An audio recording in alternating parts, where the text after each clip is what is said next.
Peace and respect to everyone in the side chat, to Jamie, and to anyone who may ever watch this in the future.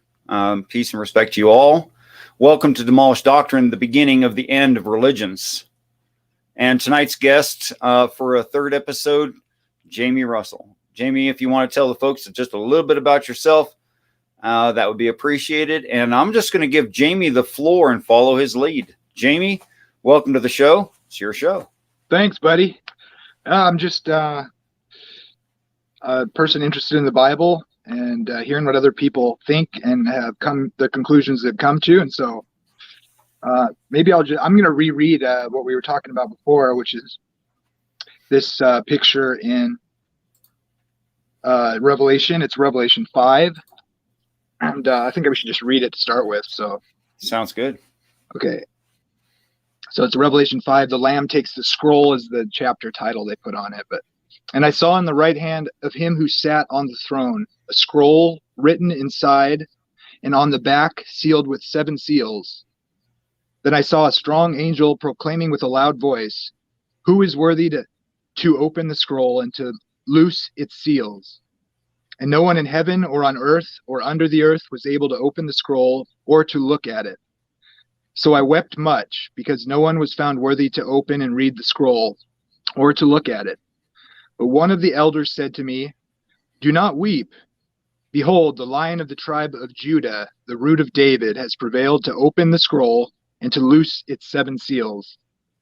And I looked, and behold, in the midst of the throne and of the 4 living creatures, and in the midst of the elders stood a lamb as though it had been slain, having 7 horns and 7 eyes, which are the 7 spirits of God sent out into all the earth.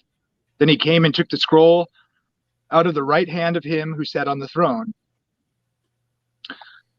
Now when he had taken the scroll, the 4 living creatures and the 24 elders fell down before the Lamb, each having a harp and golden bowls full of incense, which are the prayers of the saints. And they sang a new song, saying, "You are worthy to take the scroll and to open its seals."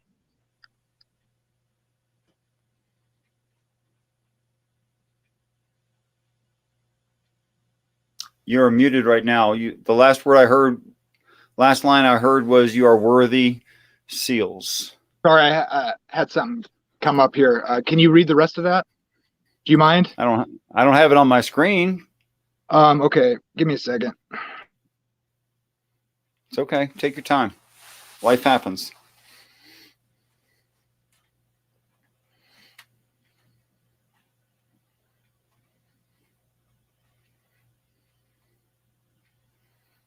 Welcome, Flow State.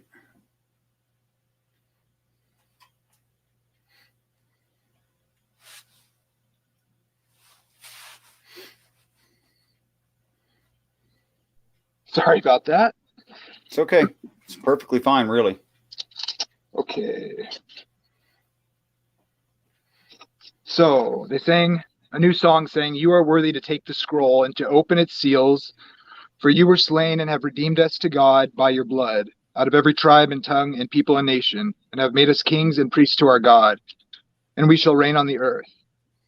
Then I looked and heard the voice of many angels around the throne, the living creatures and the elders, and the number of them was 10,000 times 10,000 and thousands of thousands, saying with a loud voice, "Worthy is the Lamb who was slain to receive power and riches and wisdom and strength and honor and glory and blessing."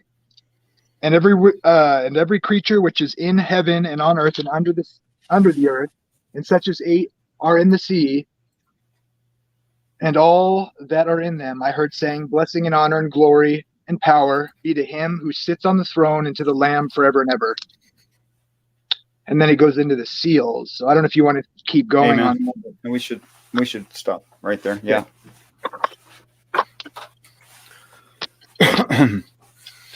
Perhaps I would be wise to bring it up on some search engine where I can display it for everyone.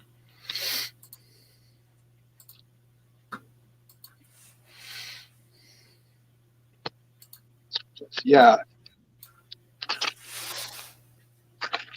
I think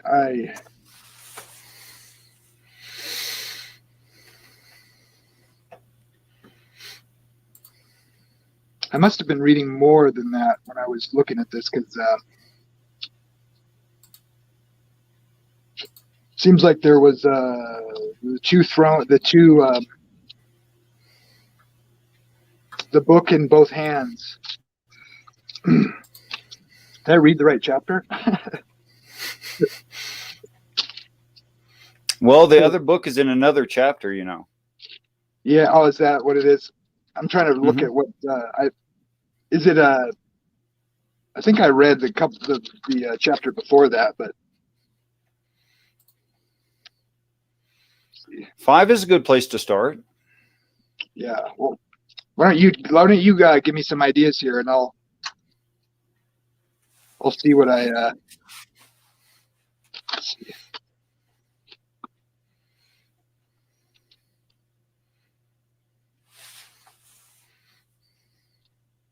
Seemed like in Daniel 7. You got to admit, this is pretty funny. What's that? What Robert X wrote. What did he say? And it came to pass that in those days, Jamie lost the text. Probably. Well, Daniel 7 has similar imagery, is what I was going to say about it. But Oh, definitely. and the also, let's see here.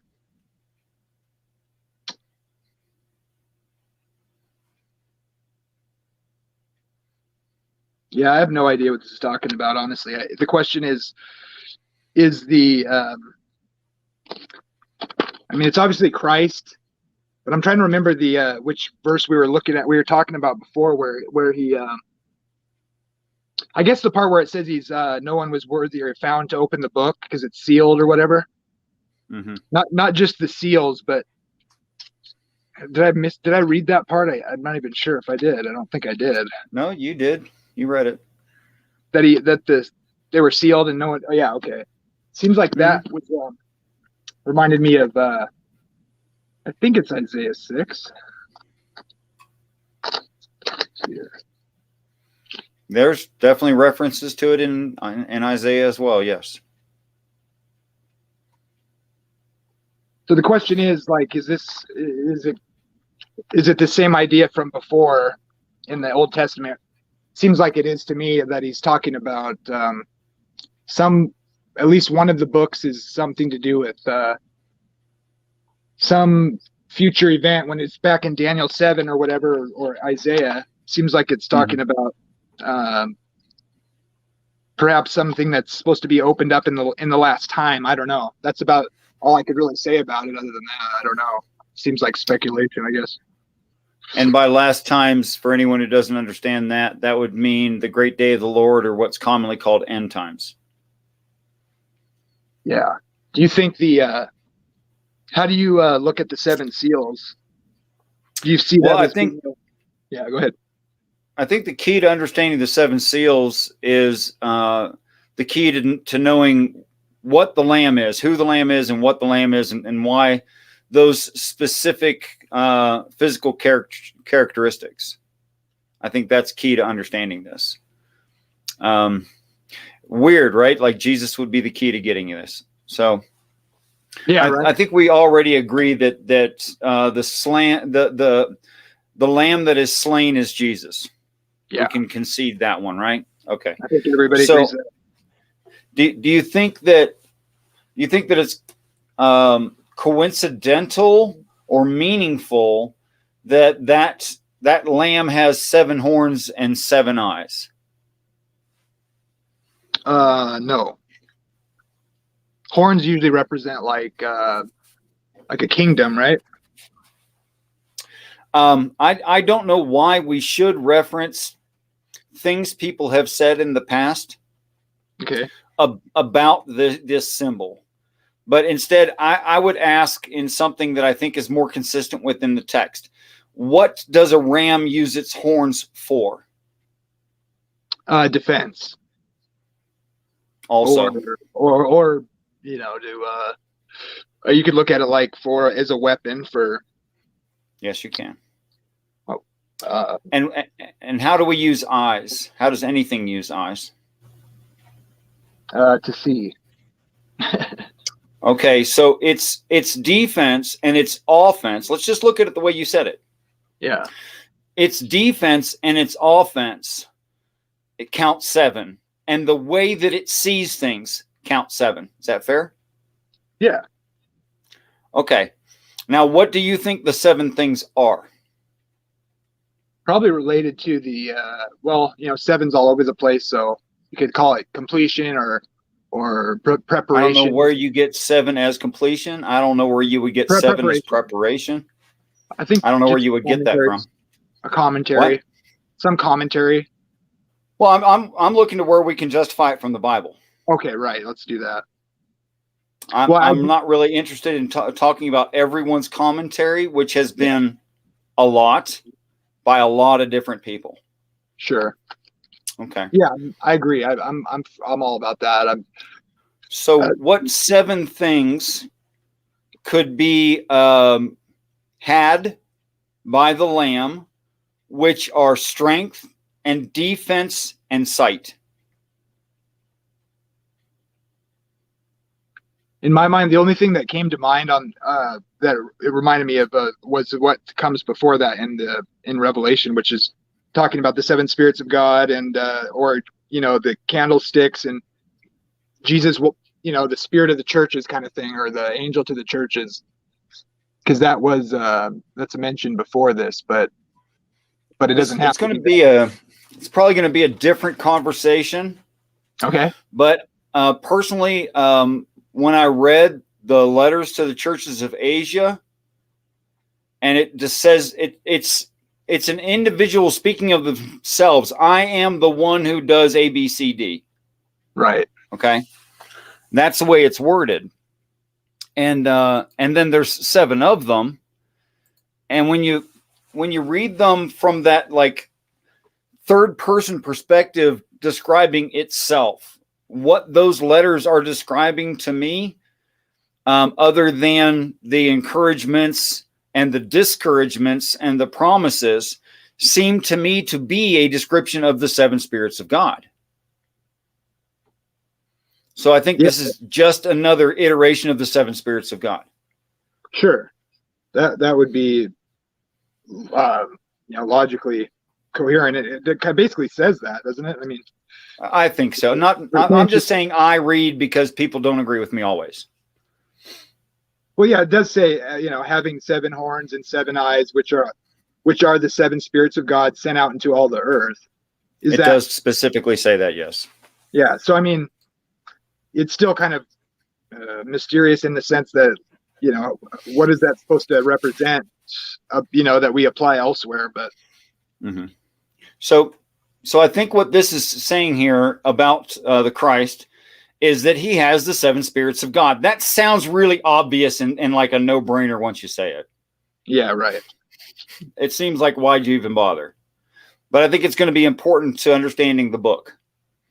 Okay, so if we go back to the book, we see that it is in the right hand of the Father. What's right hand mean to the Hebrew people? What's right mean? Strength. Strength also. Well, it talks about it as you know, the right hand is what that's like where your firstborn would sit or whatever, right? It's like your right hand. It's like, I don't know how else to say it. Sorry, I'm just blanking on that. No, it's okay. There are several definitions or usages. I mean, not definitions. It means actually, you know, right as in correct. Also, the English have the word righteous. Okay. Right means all of those things, to the point that when you turn away from someone you respect, you're supposed to turn to the right. Okay. And turning to the right is the right way to go and the righteous way to do things. I mean, it's a big deal in the text, in the way that it's written. Okay, so right means mostly correct. I can always say right means correct. That's fair? Yeah. Okay. And in the right hand, which is the strength hand, the powerful hand, the correct hand, right? Of him that sat in the throne, a book written within, and on the back side, sealed with 7 seals. Okay, now some people have a problem with the sentence structure right there. In fact, I want to say that in the King James Version, they put a comma after backside, which makes it written within and on the backside, like it's written on the backside. Oh. This makes no sense. And that's not how people do books. Okay, it's not how books are, or even scrolls. And sealed with 7 seals. Okay, so I'm just gonna go ahead. Oh, I was gonna say, I think there's language like that as far as writing that way or whatever that may relate to perhaps. Isn't that how the law was done too? What do you mean? I think the same kind of language about writing on both sides of the. I don't know if it's the. I don't remember if it was the tablets or if it was the handwritten part by Moses, but it mentions a similar type of phrase about writing on both sides of the whatever that's being written down on or whatever. I don't know. I see that grammatical structure several times throughout the text. I'm not sure that it's always meaning the same thing because context can change in different places. Sure. But I think that right here they put the comma in the wrong spot in the King James Version. What verse is that? It's 5:1. Okay, thank you. Oh, it's 1. Okay. Oh, I see. Yeah. Sorry. Mm-hmm. I think it should. I think it should read a book written within, comma, and on the backside sealed with 7 seals. That's how I think it should read. Yeah, that makes more sense. So I think the comma ended up in the wrong place. It's kind of weird. Yeah, I see that. It's in my New King James here like that too, I think. But you're suggesting it's saying it's written on the inside of the scroll and it's rolled up and then it's sealed on the back, right? Mm-hmm. It's kind of emphasizing that it can't be seen kind of thing. Right. That the seal's being broken. Right. It's on the backside, it's sealed with 7 seals. You can't open it, which is the rest of what John is crying about. Right, exactly. That makes more sense. So it makes sense to be sealed. So it's comma and on the backside sealed with 7 seals, I think, because it's just more consistent. I agree. I agree with that. Okay, so going on from there, and the angel proclaims, "No one is worthy to loosen the seals or open the seals." John cries, and then an angel says, "Hold on a minute, there is one." Okay. And when we read it says directly, "The Lion of the tribe of Judah and the root of David hath prevailed to open the book." To open the book. You notice the word open right there. That word open is correct. So what this is saying is it's sealed with 7 seals. The Christ has the right to read of it, and no one else on the earth. Yeah. Thoughts you have right there? Because that's a huge claim. Okay, well, this is the other verse I was going to bring up. It reminds me of this, and just tell me what you think. It's Isaiah 6. And this is where he's, holy, holy, holy is the Lord of hosts. The whole earth is full of his glory. And then he suddenly realizes, and the posts of the door were shaken by the voice of him who cried out, and the house was filled with smoke. So I said, woe is me, for I am undone, because I am a man of unclean lips. And I dwell in the midst of people of unclean lips, for my eyes have seen the King, the Lord of hosts. Who is he seeing there, I wonder? One of the seraphim flew to me, having in his hand a live coal, which he had taken out with the tongue from the altar, and he touched my mouth with it and said, "Behold, this has touched your lips. Your iniquity is taken away, and your sin is purged." And I heard the voice of the Lord saying, "Whom shall I send? And who will go for us?" Then I said, "Here I am, send me." And he said, "Go and tell this people. Keep on hearing, but do not understand. Keep on seeing, but do not perceive. Make the heart of the people dull and their ears heavy, and shut their eyes, lest they see with their eyes and hear with their ears, and understand with their heart and return and be healed." Then I said, "Lord, how long?" And he answered, "Until the cities are laid waste and without inhabitant. The houses are without a man, the land is utterly desolate," etc. And then everything is bad. And then it says, "But yet a tenth will be in it, and will return and be for consuming, as a terebinth tree or as an oak, whose stump remains when it is cut down, so the holy seed shall be its stump." I would think that was hinting at Christ, but I don't think it's hinting. I think it's pretty darn direct, actually. yeah, the seed. Who is the seed, right? Yeah. I don't. I think much of this we don't have much choice about if we really stop and. I've been to Bible studies where they're like, "Oh, we're going to read the Bible in a year," and I'm like, "What's the point?" Yeah, so you can get through it, so you can misunderstand it better. No. So you can misunderstand it faster, I guess, is the idea there. I don't. Everybody wants to say they read the whole thing, but what does that mean? Nothing. I read a phone book. No. Congratulations, there, Rain Man. Did you remember where the waitress lived and what her phone number was? Oh yeah, I married her. You married her. Good for you. I'm glad she went for that. She was impressed. Oh, here's one other thing. The last thing I had to say is just Daniel 12. Essentially Daniel 12. And then Michael, the great prince, will stand up, the great prince who stands watch over the sons of your people. And there shall be a time of trouble such as never was since there was a nation. And many of those who sleep in the dust shall awake, some to everlasting life and some to shame and everlasting contempt. Mm-hmm. Those who are wise shall shine like the brightness of the firmament, and those who turn many to righteousness like the stars forever and ever. But you, Daniel, shut up the words and seal the book until the time of the end. Many shall run to and fro, and knowledge shall increase. Do you recognize that line? Yeah. Yeah, seal up the book, right? Yeah, that was the point, yep. Yeah. But I'm not positive that that's necessarily related, but it just sounds like at least similar imagery. And then go ahead. I'm done. It's also in the book of Job. And the seven thunders spoke. Or that's in the book of Revelation. The seven thunders spoke, and I was about to write down what the seven thunders had said, and an angel said to me, "Write not." Yeah. It's just everywhere. Sounds important. Now this is exactly why I claim that only the Christ, which is why a person has to trust the hero of the story.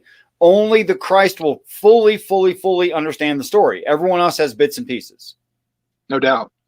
This is why I'm claiming that. Okay.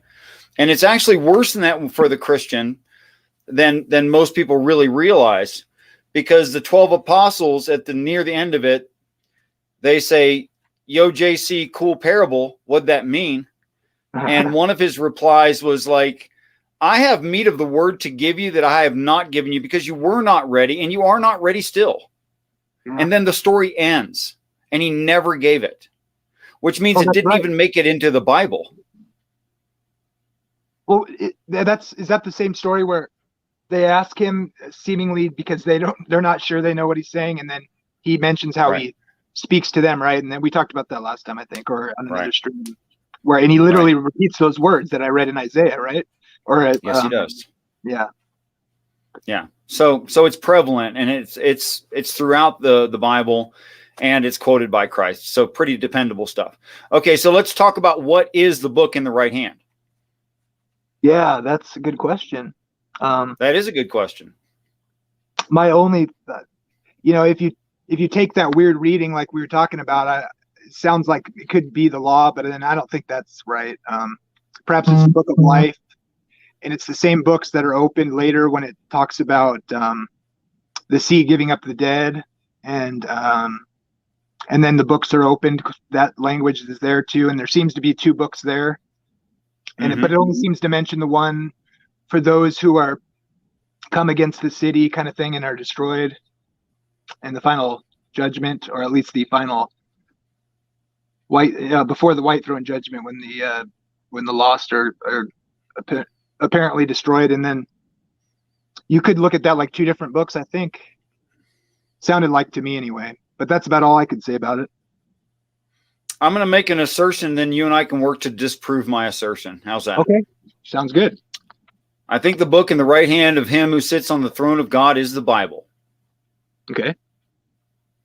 Now, when I say that, what I'm saying is that only Jesus would fully understand the Bible. It's his to give, and that everyone who reads it would have their own color on it, their own lenses that they would look at it with, and would be objectively wrong in parts and correct in other parts, maybe by happenstance, maybe because of inspiration from the Holy Spirit, maybe because their church was right on some point and always was right. It's hard to say. What do you think of that assertion? That's exactly how I see it. It sure would explain why all these churches fight with each other. Yeah, it really troubles me, actually. I think about it a lot. Think about what a lot? The fact that people who are seemingly earnestly seeking God, at least a portion, right? I would say and have experienced, and yet there's such a diversity of opinions, and then that verse haunts me about being led into all truth, and it's like I'm not ready to say that people aren't sincere, and so that and I'm always looking for the truth or more of it if I can find it, and so yeah, it troubles me a little bit that it isn't more clear. There's got to be some reason. I found an actual reasonable and logical objection by Robert X in the side chat. Okay. And if you don't mind me taking just a little tiny break, then I would address that if that's not rude to you. Yeah, absolutely. Go ahead. Okay. Please do. Robert, I would look at what would happen with the opposite situation. Just so there's something to compare it to. Let's say that the Bible was just like super straightforward and perfectly clear, right? And that would leave us no room for argumentation over it. That's true. But then if it was objectively true and understood that the Bible was the Word of God, and it was clear and easy to understand, and people could plainly see that it was true, I think you would agree with me that people are drawn toward the truth, and eventually things that are true, like gravity, just kind of take hold and nobody can let go of it, and it kind of takes over as a prominent understanding, and that becomes worldwide. So let's say it doesn't even have to be the Bible. Let's say it was Hinduism, okay? And Hinduism was just obviously true, and it became the worldwide religion, and everyone was a worshiper, a devotee of Shiva, for instance, okay? What the hell are we doing here? What are we doing here? Why would any God leave us here with facts that God exists and that we're stuck here? And I just don't see where it would serve some kind of purpose to anybody at all. To have that kind of assurity would mean that we'd all be in agreement, and we would, I don't know, feed the hungry, cure cancer. We'd have a communistic land redistribution, or if we even needed a redistribution in the first place. You couldn't have things like people being greedy. The world wouldn't put up with it. So I think we'd have like an actual benevolent communistic society. That's what we would have. Well, now I have to ask the question, why not just have us in heaven? So yeah, these things are kept from us. The Bible says several times that we don't understand the Bible. It says several times that we don't know all of the truth. It says several times that we're going to make mistakes, and it's not damnable to just be making mistakes. It's understandable. After all, if you have a child and you withhold information from that child makes mistakes because you withheld information. Do you beat the child? Well, that's not benevolent. How is it? So that's what I think about that, Robert. I hope that at least tells you what I'm thinking about it, even if it doesn't thoroughly answer it. You think God withholds some things because, let me ask, I'll just say this. I tend to think the issue people have about the hiddenness of God is best answered if you even have a problem with it. But perhaps the language about to who, the one who teaches has greater condemnation, for his error or whatever, or more responsibility, or that God might. So in other words, it might be a mercy that God doesn't reveal more, because we would be more guilty of misuse or whatever. Is that possible in your mind? Or do you think that's awful? No, that thought process is okay with me, but it simultaneously means that unless you're going to tell someone the whole truth, including grace, you shouldn't testify to them at all. Well, yeah, then what's going on here then? Well, I think what's going on here is what I really think's going on. No kidding. Yeah. Just like God says, he makes situations that we would call evil. He allows evil. He creates that situation. He's not kidding. That he's fully responsible for all of the good and all of the evil in this world. And when we value good over evil and we do beautiful things instead of hideous things to each other, then we have a good life. You could call it humanitarianism, which is just fine. And I agree with, I think everyone should be a humanitarian. But anyway, he's allowing us this time to suffer on purpose. I think God is allowing us to suffer on purpose, which lends directly into the problem of evil or suffering. Yeah. Is God allowing us to suffer on purpose? I believe, yes, he is. Well, that's no doubt a fact. Because he's sovereign. So I think he could, if he can conduct end times, he could stop this anytime he wants. He obviously doesn't want to stop it. He obviously wants it to continue, at least for now. Yeah. And you're right. I agree. Some people don't like to say that, but God is responsible for everything. He created everything from nothing or from whatever. It doesn't matter. He created everything as we have it. So, almost all of us suggest he knew what would happen and perhaps even intended for everything to happen as is on some level. That doesn't mean we're not responsible for man, that man isn't responsible for, instantiating evil, but God ultimately was sovereign over it. So you can't really get away from it. Right? Well, I think we can't. I mean, not from within the text, you can't. You can find ways to try to dance around it and get away from it, but I don't think you can get away from this. Yeah. In the end, God is responsible for us being born into sin. And the pain, and the suffering, and the joy. Yeah. All of it. I think we have to say that. It's just, but I think because of who he is, yeah, in the end, he made the world knowing what it would be. It doesn't matter what your soteriology is. On some level, you have to say that. And so I think he's, well, I'll let you keep going because. Well, I have some questions for you on this same topic. We don't need to go back to the book of Revelation. I think this is a natural evolution of the conversation. We should just go with it. Yeah. Okay. So let's say God's responsible. God's perfectly, completely responsible. It's all his fault. Yeah. Okay. But we still have suffering. And I'm sure you've heard the argument. Okay. So if God is able, but doesn't, then he doesn't care. Well, that's where they failed right there. And if he's not able and can't, then he's just impotent. No God. Right? Oh, yeah. Agreed. So God is impotent. So either way, God is either evil or impotent. Right. Not Wrong. necessarily true. Wrong. Let me run you through a line of logic that I went through seeing things like that in the Bible. Yeah. Other than a little tiny spot of dirt on the Gaza Strip, what's the Bible mean by promised land? What does that mean? Ultimately, I think it's a type of basically Eden restored kind of thing.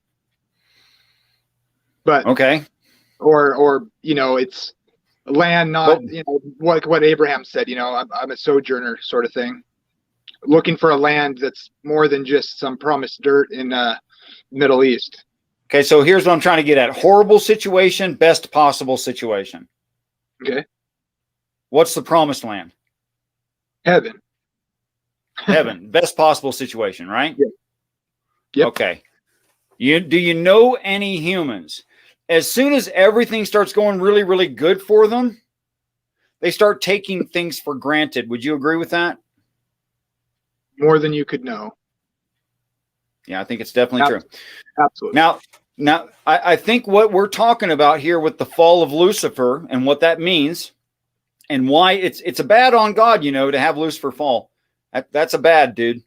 And then and then why he wrote it down, admitted that something went bad with somebody, right? Like, why would you do that? Why would you write that down?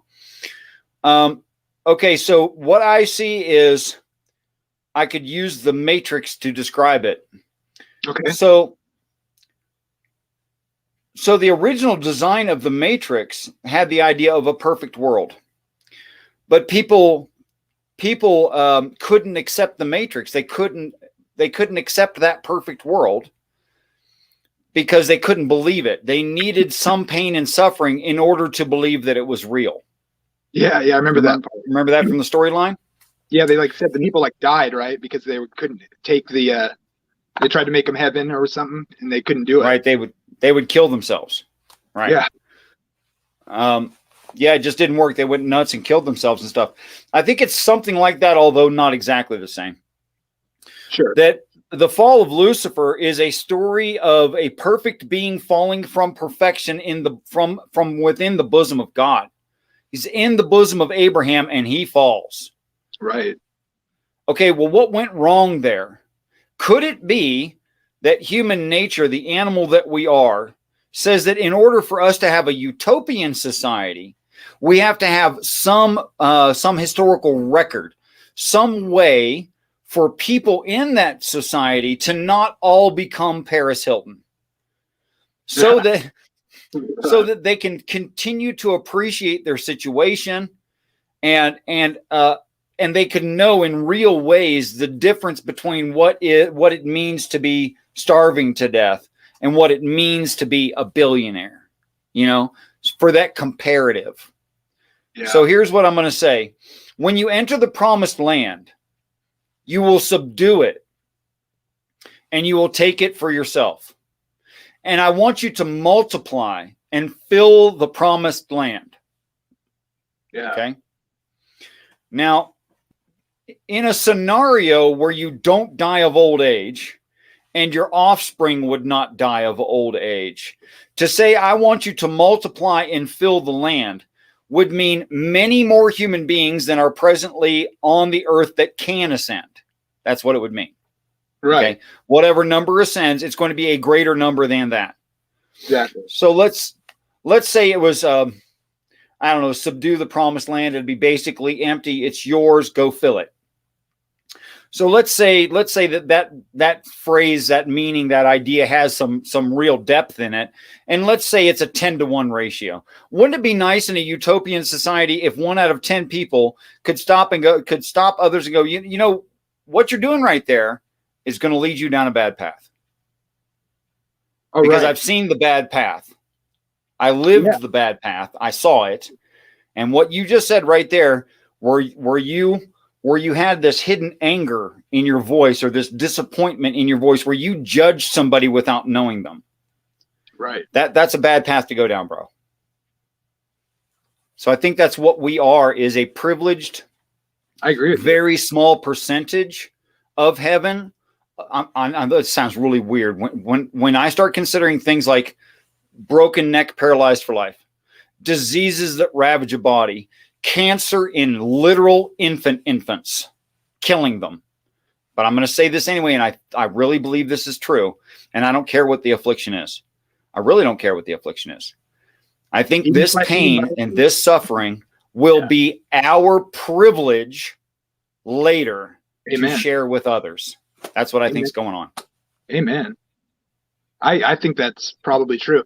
I think I've heard you talk some about this, and people freak out or whatever because of their traditions or whatever, but it's kind of just the obvious thing that you would suspect. So I find that almost all Christians think that we're not going to be able to procreate after the eternal state, just because Jesus said in heaven you don't marry or are given in marriage like the angels. But I have a good answer for that. And if our ultimate destination is a recreated universe that's been restored, which is what I understand, heaven in my perspective is just a temporary thing. Actually, believe it or not, during the millennium. But I think we return to a earth where God fixes everything, and then I would assume, like he wanted us to procreate in the first place, we would go back to doing that. I don't see why we wouldn't.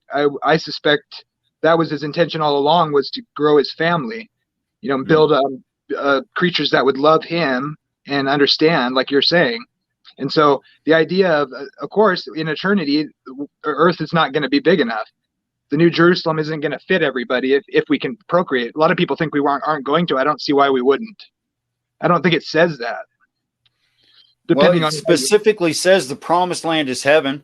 It specifically says subdue the promised land and take it. It specifically says to multiply and fill the promised land. It specifically says that a vessel is your flesh. It specifically says you'll have a perfect vessel in heaven. So I don't see the problem. Let's make sure we're on the same page. I can use heaven in multiple ways. Obviously, you can use it as the sky or space or whatever. Or sure. But I think in those ways you were using it there in those verses and those things. Mm-hmm. I would actually understand that to not mean literally like heaven in another realm per se, but I won't get into my eschatology and my understanding of all that, which does kind of play a part in this. But I would just say heaven can mean where God is, and God's going to dwell with his people on earth. At least Christ is, right? So I think when you say heaven, or you could look at that like that's literally talking about our universe. But I tend to just take it as meaning after the eternal state is restored. So that includes the universe, and includes I would just, to be more clear, I mean like the eternal state. I guess you might be applying it more to the literal heavens, like space and the created cosmos. It's like, what's the point of it if we're not going to expand? I'm even open to there being other worlds in our physical universe that have created sentient beings on it that are perhaps unfallen. I'm open to that. But anyway, well, that's interesting. Is that how you're using it? Do you think that's a possibility? No, it's not the way I'm using it at all. But that doesn't mean don't make two statements in one, because then I have to agree with you and disagree with you simultaneously. Okay, sorry. Break it up into separate ideas for me, if you would, please. That'll make it easier for everybody. Sure. You and I disagree on this earth perfected. And I think when it says new heaven and new earth, it means literally a new section of heaven and a new planet like this one, which will be called Earth. Okay. I'm open to that. I think that, okay. I think it's all, I don't think it's this earth restored. I tend to take it more like what Peter says as being a recreation. When I say this earth, I more or less mean this way of living only restored to the garden sort of thing. But it doesn't have to be this earth. It could be, or maybe not, but I think it's not clear. I think some stuff, man, we're just going to have to wait and see. I'm sorry. I mean, there's 20,000 plus ways to read the Bible. In fact, every human brain reads it slightly different if they read it. And that's just our condition. That's just how things are for us. Here's my take on the necessity of other earths. First things first, this earth, in a Darwinistic evolutionary process over literally billions of years, okay, you could end up with something like this. The chances of ending up with something like this is quite slim. Quite slim. In fact, Richard Dawkins, when he was much younger, and Carl Sagan at the height of his career, spoke a lot about the unlikelihood of an Earth. Okay? And they were right. It's extremely unlikely. We've found 20 of them.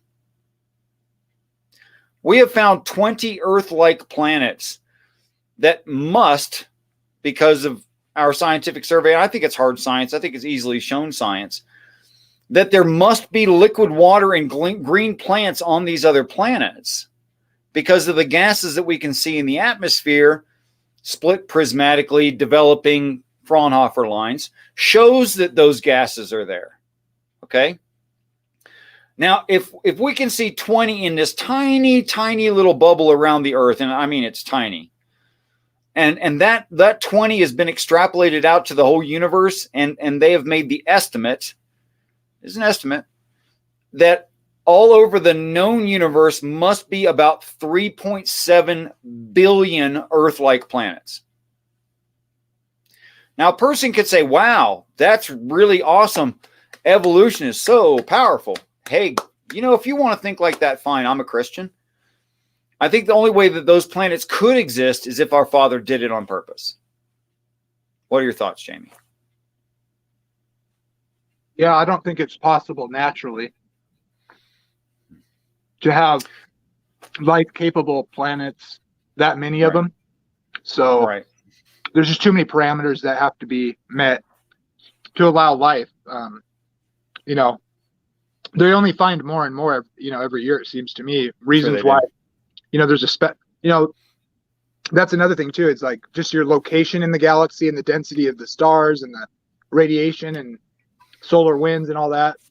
Not to mention like just, you know, the cycle, the day-night cycle. I mean, but then you can posit being adapted to those different environments. So that may not be as big of a factor, but still, yeah, I suspect. Well, if you expound the possible living organisms outside of what we know for rules of organisms, sure. Yeah, that wouldn't make a lot of stuff, actually. I'm sorry I spoke over you. Go ahead. That might not be even science. I mean, it's speculative. I guess it could be science, astrobiology, that kind of thing. But yeah, I mean, you're positing stuff we don't know can or does, you know, things that don't exist that as far as we know. Sure. But I would there are life forms that live in volcanic vents in the oceans. Oh yeah. You know, what we would call an animal. And that's pretty darn impressive. You know, you're like swimming around in boiling water constantly, and that's what you like. Yeah, they eat like what I forget exactly what it is, but yeah, the water is essentially boiling, and I think they eat like stuff that's normally just like straight poison, right? Like methane, straight methane. Yeah, yeah, they're methanogenic. They call them methanogens, and there are extremophile methanogenic forms. Yeah, absolutely there are. I saw a video the other day that they did on one of those, like way down in the Marianas Trench, and they were videotaping the bottom of the seafloor way, way, way down, and had a light shining, and this fairly big crab with longer arms walks up to this little vent of, I guess they said it was methane, right? And it was bubbling out like a kind of like a little geyser, but they were small, and the crab came up and grabbed the bubbles or whatever, and it like instantly froze his mouth parts, and they showed it on the video, and the thing like kind of ran off all pissed off. It's funny. Not a great move. Yeah, he thought it was lunch. Well, I hope it lived, but anyway, I guess it depends on how much it froze it. But yeah, he looked all right. But sorry, I'm on a rabbit trail. That's okay. That's okay. Okay, so let's say that God had some part in creating some planets other than this Earth, and it sure does look that way. Okay. Why would he do that? Well, because he either it would be for expansion or for there could be other beings out there. But what do you think? What do you mean by expansion? Well, like setting it up for the future, maybe. I don't know. Or it could be for there could be beings on there, right? Could be. I would suspect they'd have to be created if that were the case. That's my position anyway. Like you were describing, it would have to be a created thing. I'm going with that. I mean, it was Sagan said there was 20 parameters to meet to be an Earth, and by the time we got to like Richard Dawkins' popularity, it was over 200. Yeah, I think it grows every time. I mean, they only find more of them. Yeah, seems like we keep finding that there's more and more delicate and almost impossible to achieve things that are evident on this planet that we could not live without these certain things. Yeah, and there's surely that list just gets bigger. Yeah, I agree. Okay, so you remember the beginning of the show before we went live, and you said, "Well, I don't know. I really don't have much to say about this." Do you realize it's been 50 minutes and we should be wrapping it up? Okay, sounds good. I'd love to give you a taste of the thing I want to talk to you about later, but I could give you a preview. Go ahead, hit us with it. Let's talk about it a little bit now. The premise of the idea is that one answer that might be why time is continuing still today, 2,000 years after the cross, is because God, being perfectly righteous and he wouldn't, he doesn't take back what he says unless he's given a conditional. And I think that in the creation story, he's literally telling history in advance, and to a degree that's so precise that you kind of can't deny it.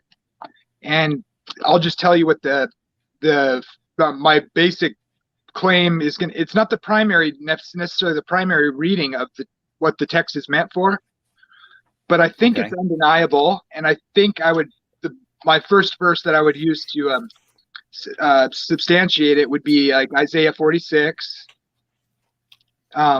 Knowing the end from the beginning, when he challenges the false gods essentially to predict the future, and he tells them to hearken back to the former things. I think that's referring to creation. I think it's even rendered that way in certain translations. But he literally says, I tell the end from the beginning. And I think that's what it's referring to. And then my last final tease or whatever on it, I actually think there's indication, there's many, many more reasons why I think this, but I think an interesting thing that most people probably haven't even considered is Romans 1. Trying to get there really quick. Romans 1, because I want to read it and see what you think, and then I'll be done. Or I'd like to hear what you have to say if you want to continue, but Sure. so I'm going to read this part of the end of Romans 1. Let's see. Where is it? Okay, for the wrath of God is revealed from heaven against all ungodliness and unrighteousness of men, who suppress the truth in unrighteousness, because what may be known of God is manifest in them, for God has shown it to them. For since the creation of the world, his invisible attributes are clearly seen, being understood by the things that are made, even his eternal power and Godhead, so they are without excuse.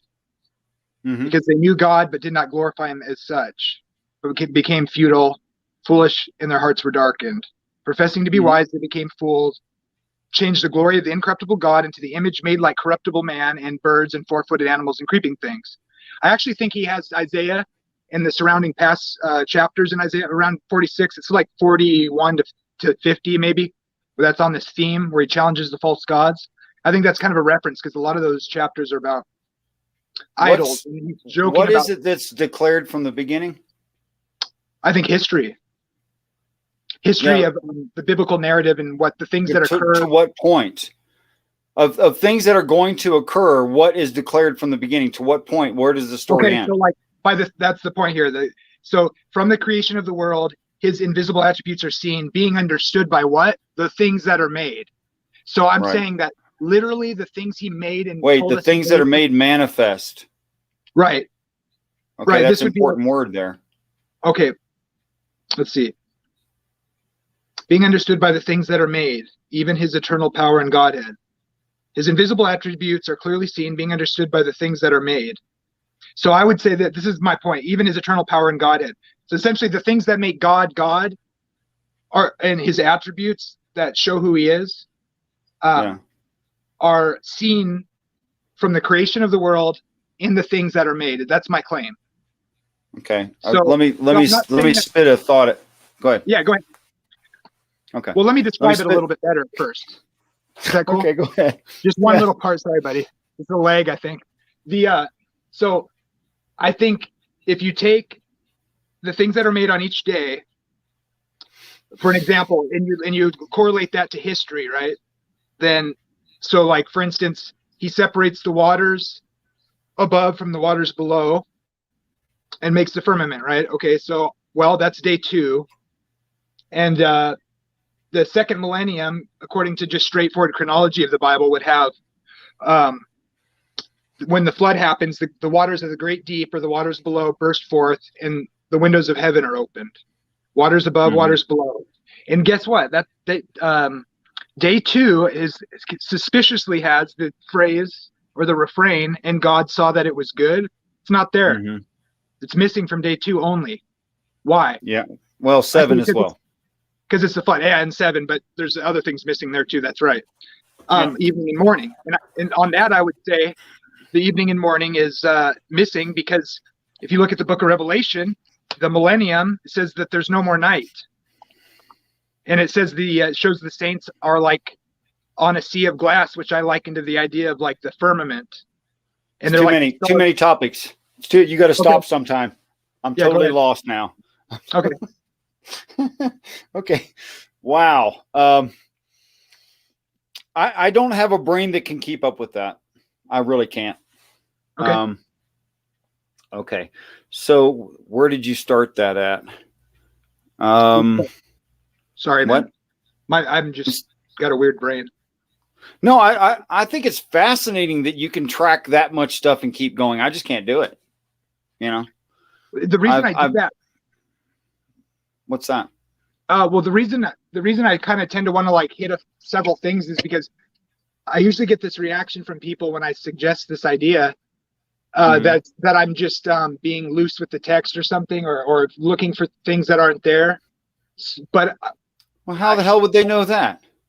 Well, it's because people have used that, like, this kind of idea before, and to try to, like, maybe they're suspicious of the idea and how it tries to be applied, and they have their commitments or whatever. So I like to try to throw out a couple examples, or at least enough to get people seeing what I'm talking about. I guess that's all.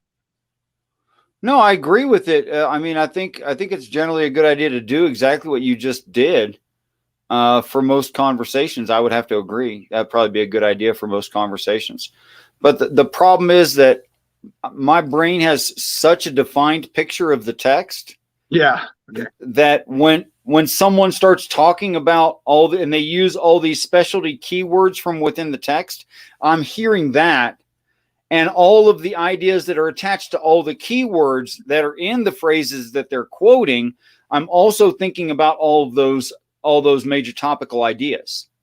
Right. So I kind of get lost in the stew, if you will, because I mean, let's say, for instance, you said the words heaven. There's two meanings to that. Could be the habitation of God, could be the sky. And you said firmament, which you did use both of those. I'm pretty sure you used the word angel, and I'm relatively certain you also used the word earth in everything that you just said, as well as several other completely different, huge ideas. Yeah. And my brain is sitting there going through all the things that I'd love to talk to you about if you only just said 3 words at a time. Sure. That's fine. That's pretty much what I need. Yeah. Sorry. I need like 3 words. I could talk forever about 3 words in the text. I mean, we could just keep going forever and ever and never actually get done. But anyhow, now I'm completely derailed. I'm going to address Robert X real quick. Okay. Couldn't a God create life anywhere? I don't know. What's your definition of God? My definition of God is twofold. That it's the 7 spirits of God, which are a set of ideas, or more accurately, a societally accepted set of ideals. That is how to run a society. You follow these 7 things. And there's a lot of repercussions to those 7 basic things, like being forgiving, loving, and empathetic. There's a lot. Humanitarian. That would be one of the repercussions of following the 7 spirits of God, as being a humanitarian.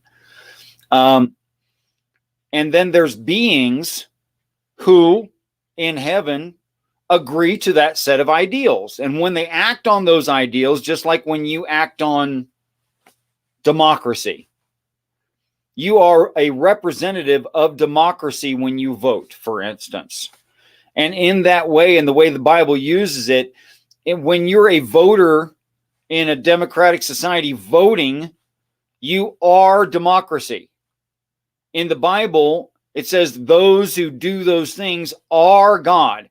It doesn't mean that you are democracy or that they are God. It means they are acting in the name of God, which is why messenger and angel and God are interchangeable within the stories. And sometimes use the same story, and sometimes use angel, sometimes uses God in the exact same story in different parts of the text. And that's not contradictory at all if that messenger is perfectly following God. It's not contradictory. In that moment, he's God. Yep. The mouthpiece. Okay. That's exactly right. I agree. And just like democracy can't talk, but you can, God can't talk, but angels can. Right. Yeah, That's what I believe. That's the necessity of the text. What's that? I said I agree with that, and I think people are easily. Well, then you're a gigantic heretic, sir. Well, bring it on, Smokey. Come on, if you hear this, Smokey, tell me why I'm a heretic. I love Smokey, but I think you're right. I think, and that's why I've been saying to people, I think you're misunderstanding Richard a lot of the time. You got to be charitable and try to understand what he's saying. If people hear certain words like, oh, Jesus is an angel, like that doesn't have to mean he's created. It doesn't have to mean that. It can mean messenger. It can mean, stuff like that just bogs it down. Oh, wow. There's a definition in the Bible of where angels come from. I don't know why Christians reject the Bible. What's that? What verse is that? It's in the book of Revelation. I think it's 15. Could be 15. No, sorry. 15:1 is the whore that sitteth on many waters. It's Revelation 3, and it's around 5. It's talking the messenger and or Christ. In a red letter Bible, it'd be in red letters. Christ is saying to John, the revelator or divine, the uncountable number, the head count no man could number. Yeah. And by the way, we've numbered the human beings on this earth, and the total population, or at least estimated, the total population of human beings on the earth and the life of the planet at something around 110 billion. Right. So yes, apparently we're countable. We can be counted. Oh, that's a good point. And then it says this uncountable number already live with God, and how they got there, that they went through end times and accepted Christ. Whoa, sorry, I only know of one kind of animal that goes through end times and accepts Christ. Guess what? It's not dogs. So do you think that's us, or do you think that's literally the beings now? I think it says there's already living in heaven. Yeah. And that they went through past tense end times. It says that directly. Oh yeah, the tense. I usually read that as just meaning from the view of seeing the future kind of thing, but you could see it that way too, I think. Well, I think you can't see it that way, because it's already talking about the future in total context, and then it's referring within that future context to something that's in the past. Oh, so I don't know how you can say that in that moment that would be the future. It's not. We'll have to go over that sometime then, because I'm interested in seeing what you're talking about more clearly. But I get what you're saying, but I guess I've just never thought of reading it that way. I get what you're saying, but we'd have to go into it more, see that in the text. But okay, next show. How's next show hit you? Sure, yeah. I take it as not. I take that book as very like how we talked about God speaking kind of sweepingly and stuff. I think that was with you. I mentioned that idea that I thought you agreed with, kind of like he'll just suddenly change context and it's sweeping through history or whatever, that whole idea. And that like summaries. It could be like a summary. Or like he's talking about the Prince of Tyre, and then suddenly he's talking about eschatology and the death of the one who used to be a covering cherub, and it doesn't really tell you that it's switching the context of time and person. It just tells you it all is super interesting, and it's no wonder we have so many opinions on this work. No wonder. Well, that's how I take Revelation in some places. Sometimes it starts kind of from Jesus' birth, suddenly, or it'll be just the timeline for the early churches, and then suddenly he's seeing the future, and then it'll start over again and go back. And I think it's maybe talking about like God's people through history, and it might start way back and then sweep through again and then do a chiastic, up and down sort of thing. Right. And then tell the same story twice with different symbols kind of thing. That's what I mean. Yes, it does. I read the book of Revelation being from 3 different perspectives, but I once met a preacher back in about 2013 who told me there was 21 plagues of end times. Because of the 7 bowls and 7 trumpets and 7. Yeah. That's kind of weird. Yeah, I'm like, dude, you're not even reading this thing in context at all if you think there's 21 plagues. But anyway. All right, man. Last thoughts. I think that the book in the right hand of him that sitteth on the throne, that is sealed, that is filled with words within, and those words are important. And sealed on the backside with 7 seals is the Bible, that the Christ uses the 7 spirits of God, his horns and eyes, to unlock those things, to defend it, to defend himself, and even to aggress, and that is to say testify. And that it's the 7 spirits of God given unto Christ that makes him able to do those things. But by implication, that means even to this very moment, no one has read the Bible. That's what that means. And what do you think of everything we talked about tonight? That was very interesting. I think I agree. I think I agree with that. Everything you just said, other than I wouldn't say that's a necessarily, well, we already stipulated what you meant by that. So I think that's right. I think it's absolutely right. That Christ is the word of God. And so it's his story, and he's the only one worthy to, and I think it is a defense of it. I think that's part of my theodicy. So I agree. Yeah, I think there's no way around it. So until next show, and we'll have it whenever you say, Jamie. If you wanted to tell everyone when our next show is going to be, you're welcome to. If you want to wait and schedule it later, you're welcome to do that. Let's see. Let's do Tuesday, same time. Is that too soon? Well, there's no such thing as too soon. I would have another hour conversation right after a cigarette. I'm fine with that. I get excited about this stuff. In fact, I can't get tired talking about God. I know that's really weird. I'm a freak, but I literally can't get tired. What's that? I was up till 4 a.m. last night. Right on. Talking. So yeah, I'm always down, buddy. Anytime. Yeah. Right, I mean, when I'm available, of course, but Tuesday is fine with me. I want to get some stuff. I want to look at some stuff beforehand again. Okay. Let me check something real quick before I say something that I'll have to retract later. Okay. I'll just keep looking. Oh, you can look I just want to see. Yeah, I just want to see when MWH Lap, that is Mac. Yeah. Mm-hmm. He's scheduled for the 12th. So Tuesday is the 11th or Tuesday. 10th. So we're good. We can do Tuesday. Okay. You want to do it earlier, or what do you think? I can do it earlier if you want. Earlier than we did tonight? Yeah, it's up to you. No. If this is comfortable for you, it's fine for me. Really? Yeah. Okay. Yeah, I got interrupted unexpectedly, but that shouldn't be a problem. This is a better time for me to avoid that sort of thing. So I understand. You're a young man, living in an active household, and I want to work with that. Really, I do. I want to respect that. Okay. You bet, man. Thank you for being patient, and I really enjoyed the conversation. I appreciate it. All right, cool. All right, man. Then I'll see you on Tuesday at 9:00, and that's 9:00 Pacific.